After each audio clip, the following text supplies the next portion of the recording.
Is the bond between the United States and Canada fracturing at its very foundation?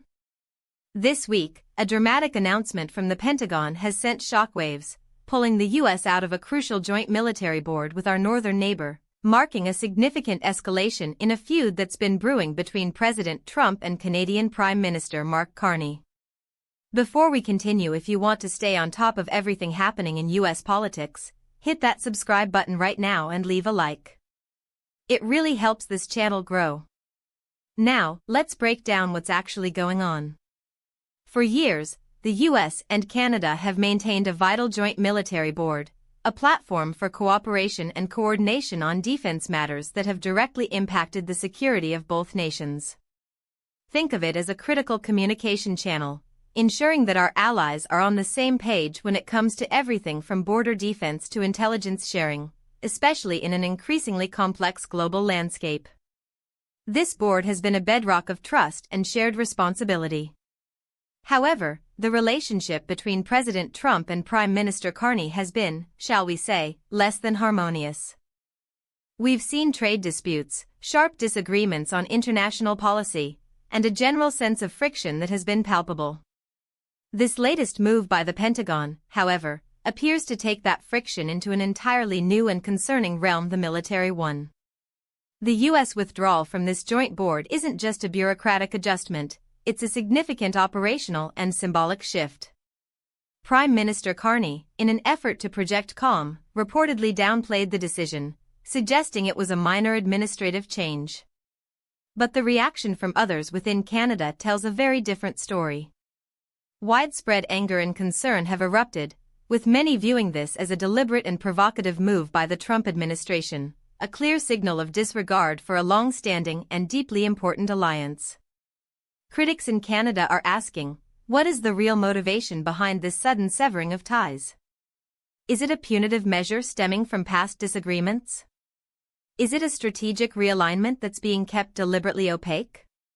The implications of this decision are vast. Firstly, it raises serious questions about the future of intelligence sharing and coordinated efforts on border security. The U.S.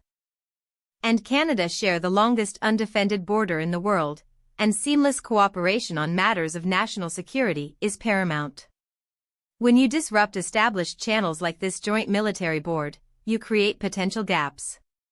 These gaps could be exploited, and the flow of critical information could be compromised. Secondly, this move sends a powerful symbolic message to our allies, not just Canada, but others around the globe who rely on U.S. commitment to multilateral security arrangements. It suggests a shift towards a more transactional, perhaps even unilateral, approach to foreign policy and defense. This could embolden adversaries and create uncertainty among allies who depend on American leadership and consistent partnerships. What are the possible outcomes here?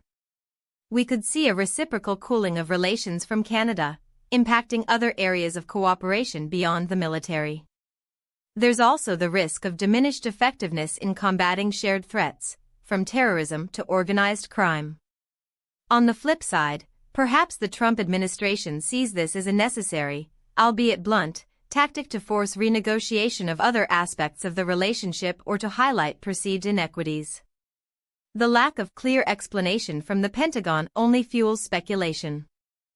This isn't just about two leaders and their personal dynamic, it's about the infrastructure of North American security. It's about the trust that underpins our shared defense. And it's about the message we send to the world about the durability of alliances in a turbulent era. The ripple effects of this decision could be felt for a long time to come, shaping not only the relationship between the U.S. and Canada but also the broader geopolitical landscape. So what do you think about this? Is this a calculated strategic move, or a reckless escalation of a political feud? Drop your opinion in the comments below. I read every single one. This is a developing story, and we will continue to bring you the latest information and analysis as it unfolds. Stay vigilant and stay informed.